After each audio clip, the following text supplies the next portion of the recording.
Hey there, Bob again with Trade Genius. The 8th of December, I want to talk a little bit more about SPY and really what strategies you can employ if you want. And if you want to protect yourself without leverage, you can go ahead and buy SH here. And we did that last week. And you can just, set a stop. I'll show that to you in a second, but just at a reasonable stop of 3 to 5%, because I think the move down is going to be probably, if we break 260, we're going to go into the 230s area in the near term. That's my view, and I'll show you the fibs in a second. And so a trade that you may want to consider taking is buy the January 260s. And then you can do a vertical at 255 if you want, and or you can do buy the 260 for January, and then buy the 255 or sell the 255s as the volatility spikes, and then you can actually in more of a near term, kind of like a calendar, and then that way you can take advantage of near term what they call the gamma, or the acceleration of the price of the puts. So that's an idea for you. But if you want to keep the strategy simple, you either buy SH, you could just buy directional puts like at the 260s, but I'd go out to January on those. And my reasoning is that we'll probably have some sort of impulse with the Fed here in December. But a lot of people are trying to wait out, the tax liability. So they're going to do tax loss selling on things that they've already lost money on. But in January, they may want to just bail out and then take their tax liability the following year. And so I think we're going to get a double dump. And so here's the where 2018, that's the low for 2018. And then if you look here, I'd put some fibs in. Is that the 161 is about 230, okay, is a support area. And then the next area here is, this is the 216 bottom right here, about 180, and that's the 261 fib line. So I think I'm convinced we're gonna unwind this whole 2016 to 2018 move because of the nature of how it was created. It just was beyond, earnings expanding. It was definitely a PE expansion based on federal central bank interventions. And so just anyway, keep an eye on that. Now, that's on the bad news side. I have a trade that should give you a triple if you can hold it for a year, and really low cost, and it came to life on Friday.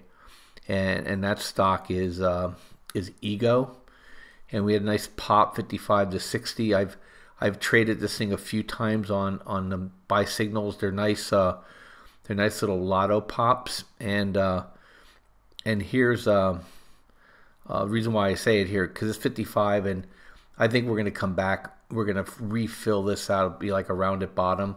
Definitely going to come back and fill this low volume area here if gold and silver do what I think they're doing. But what you could do is just simply just go in and you can go all the way out to January of 2020, and you can buy a vertical, basically the 50-cent call, and sell the dollar call, and for 15 cents. And if that thing goes from where it is now to $1, at the end of the year, your vertical will be worth 50 cents.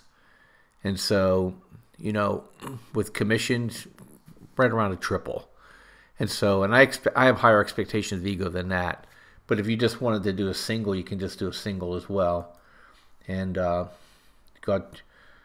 pay 30 cents for it, and then you ride the entire upside if you wanted to. But for me, it's the vertical's pretty easy trade, and I'm likely to put that trade on myself. I was going to buy it on Friday, but I was so focused on the futures. I noted it to people that said, hey, Eagles look like it's ready to make a move, and then it popped. It may settle back down a few cents here, or you may want to wait for the Fed meeting, but I think this is a great opportunity for you. So anyway, hope those two things help. And, you can always go by the old standby too and buy TLT or just go to cash, if you're worried. I just don't know. I just think if you go back to the chart here for SPY, what's really been interesting to me is that, let me unsqueeze this, is that we had a W pattern. First of all, we had a inverted head and shoulder pattern that failed. And then people said, oh, it's a W pattern. That has failed.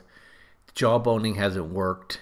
And I think there's a lot of geopolitical and political things going on right now as well, that I think the market's now in show me mode versus tell me mode. And I think people are wising up to the fact that jawboning doesn't work without action. So that's what's making me so nervous about the stock market this time versus in the past where they could jawbone these things up. Okay. Now we know there's no trade deal for 90 days. Now we know the Fed has to make a decision. Now we know that earnings are decelerating. Now we know that Europe is a mess, and China is a mess. And so a lot of things coming at us right now.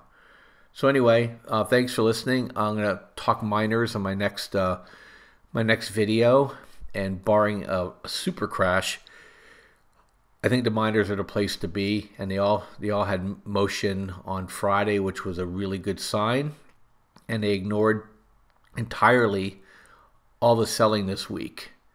And so I think they're positioning themselves, or they're just simply immune to selling because they've been washed out already.